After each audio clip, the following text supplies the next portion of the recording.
What's up, y'all? And welcome back to Dad Needs to Talk.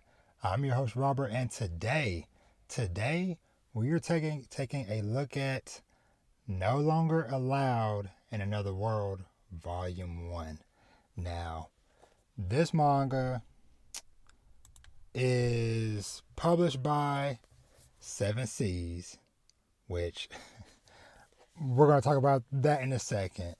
But the story of this is done by Hiroshi Noda, and the art is done by Takahiro Wakamatsu. Now, something that I learned about the author and the artist after the fact is that they also did another series that I was a big fan of last year that some of y'all may have watched the anime of, and that is Love After World Domination. Now, like I said, when I found that out after the fact, it kind of made me think about like, okay, there's like a few things that I was like, okay, I was getting like a similar vibe of some things, not in genre wise. Let me say that up front, because unlike Love After World Domination, which was a uh kind of like a action romantic comedy, kind of like take on the whole Power Rangers thing. No Longer Allowed in Another World is a dark comedy isekai. Now, those of y'all that might have followed me for a little while, seen or heard a lot of my reviews and stuff, know that I am a big fan of isekais. But with that said, I am also pretty picky when it comes to them. Now, this one, No Longer Allowed in Another World, it took me on a journey of mixed feelings because, to be honest with y'all, at first I was not feeling this. But in hindsight,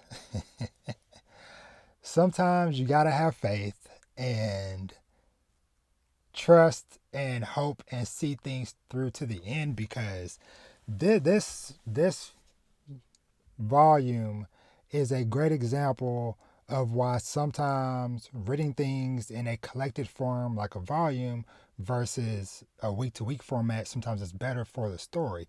Because if I was reading this week to week, I don't know if that first chapter would have fully hooked me.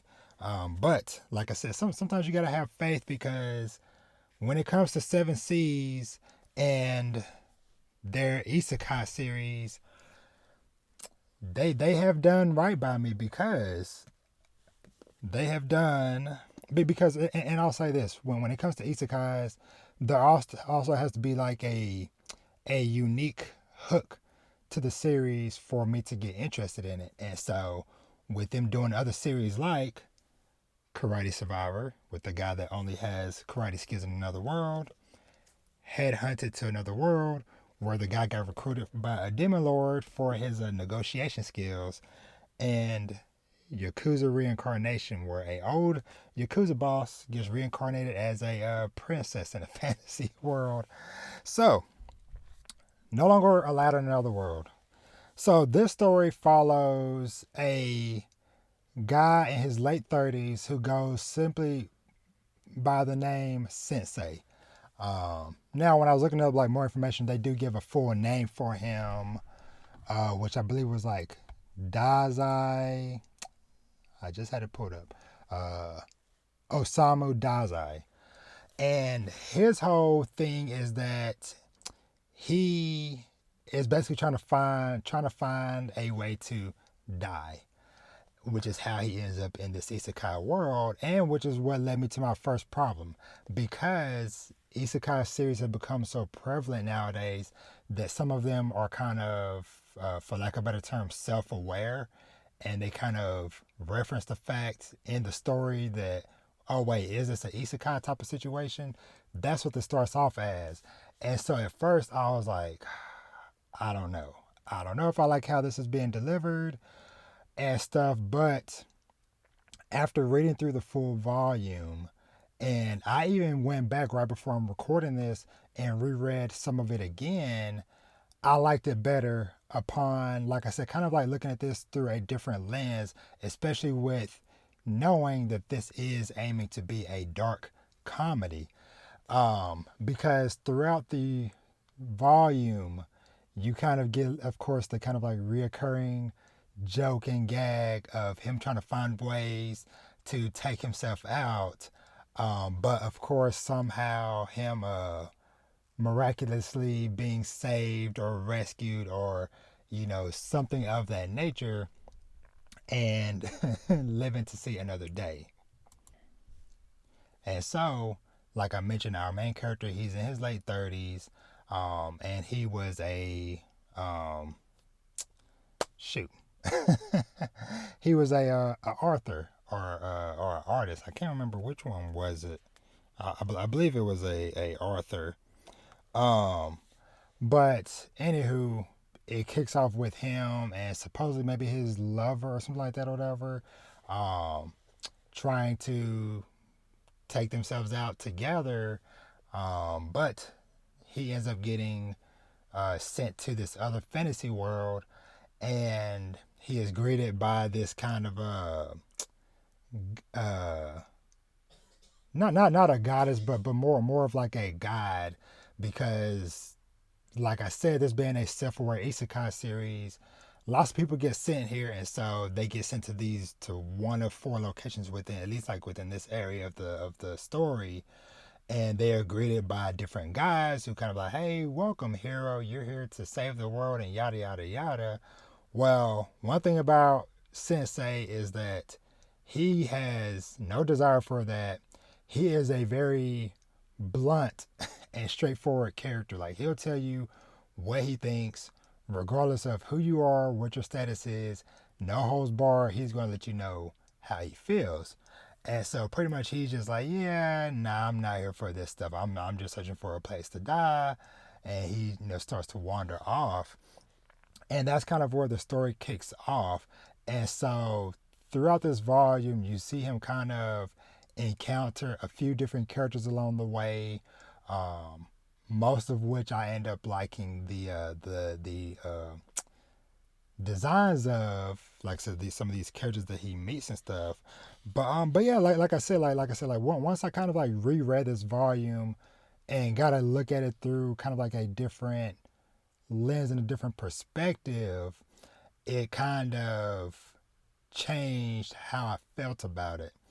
And I'm kind of hesitant to even mention this part, which, you know what, I'll do maybe like a little like slight spoiler like towards the end of this, because the biggest hook is something that is revealed at the end. But I'll talk about that at the end of this review if you're interested in getting a little bit of a spoiler. If you don't mind a little bit of a spoiler, that it might entice you to maybe want to check this series out. But before I get to that, I just want to just kind of show off a couple of panels that I really enjoyed from this, because like I said, just like these kind of just like show his kind of like personality, just being like, that is the very essence of my life.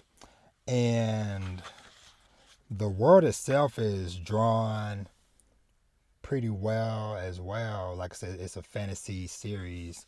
Um, and later on, though, like I said, as things kind of started to pick up or whatever, uh, we got to see a little bit of action and stuff from some of the companions and people that he's met along the way, including this kind of like a dope uh, cat girl. See her doing some cool combo moves and stuff.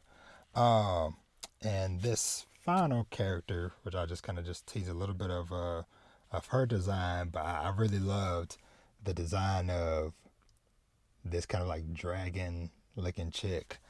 Um, but yeah, but overall, like I said, it is just the story. Like I said, kind of at the crux of it is like this guy searching for a place to die, but he does have a goal, because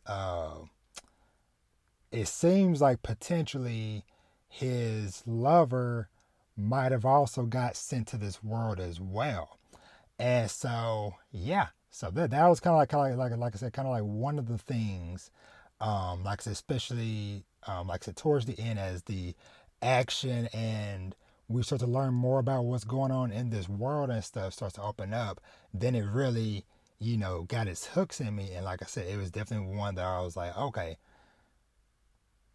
try to give things the benefit of a doubt. And hey, if you start a volume, try to at least finish it, unless it is like super horrible and bad. But like I said, hey, this is published by Seven Seas. They haven't done me too wrong with some of the other isekai that I really enjoyed over these last couple of years and stuff. So, and this seems to be another promising one. Now, this one I also found out after the fact also has an anime coming. Now, I don't think they have a date for it yet, so I don't know if it might be sometime in this year, 2023, or if it might be coming later on. But the little bit that like I said, from what I read of this volume, and then what was teased at the end, uh, was enough to like really intrigue me. And I'm also happy looking at this release schedule that the volumes aren't going to be too spread out apart, because volume 2 will be out in April and volume 3 will be in July. So that's not too bad, just like a few months in between. Um, Unlike some other series that I've been reading and stuff where it's been like a year between volumes. But yeah, so in general, like I said, this is No Longer Allowed in Another World is a dark comedy isekai series that, like I said, that really got its hooks in me as I continued to read it. And then, like I said, as it kind of revealed more things towards the end, and especially in the kind of like preview for the next volume. So, if any of that sounds interesting to you, go check out this volume. Now, slight spoiler I'll give for those that might want maybe like a little bit more incentive to put this series on your radar. So, towards the end of the volume, the kind of the dragon chick that was revealed, so she basically ends up uh, causing some big harm to our crew that is on this journey right now.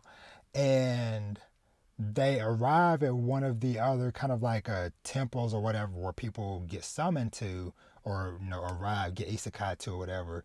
And they're talking about like, yeah, we ran into the dragon chick, the Dark Lord. And then he's like, what are you talking about? The Dark Lord was taken out a few days ago by another hero that was summoned here or whatever. And so that is kind of where things start to get shifted and revealed, that this story is actually going to be about summoned heroes taking over this world and them kind of being the problem. And it seems like his lover or whatever that he was trying to die with is potentially working with this hero that that got reincarnated, or that took out the demon lord. So that was a very interesting surprise. And there were some other surprises too, but I just wanted like to just kind of tease that one a bit, because reading the kind of like preview for the next volume, which I'm glad that they did that in the back of this, because like I said, there was like a few things that was like pulling me in, but this was kind of like the final grasp that fully grabbed my attention, was seeing them mention, in a land where the Dark Lord has been defeated, otherworldly heroes begin to wreak havoc. And so I think that is the hook potentially of this series. Like I said, of like some of the other isekais that I mentioned earlier, how they all have that kind of like special little hook that sets them apart from just being just the normal generic run of the mill isekais that we see all the freaking time. So yeah, so No Longer Allowed in Another World, like I said, this one might be one to keep your eyes on. So I am definitely looking forward to checking out these next coming volumes. Now, I'll see if I might be strong and try to hold out for maybe volume 3 and then get 2 and 3 together, but who knows? We'll see how I feel when April comes and volume 2 drops. But uh that's pretty much gonna do it for this one. Like I said, thank you so much for watching and or listening. And let me know, have you checked out No Longer Allowed in Another World? Or if you haven't, did anything I say, pique your interest into maybe wanting to check this series out. So, because like I said, it having that connection, or the creators also doing Love After World Domination, which those creators, they are very busy because they were doing Love After World Domination, which just ended last year. This is still going on, and then they started a third series. So they stay busy, but I'm liking what they do. So, but anywho, like I said, No Longer Allowed in Another World, out now, from Seven Seas. Go check it out and let me know what y'all think of this. Cause like I said, this might be one to keep on your radar. If you don't read it, at least maybe keep your eyes open for that anime coming. But as always, thank you so much for watching or listening. Make sure you're subscribed if you're watching the YouTube video, and stay tuned for more reviews and the podcast. And I will catch y'all in the next one. Y'all be easy. Peace.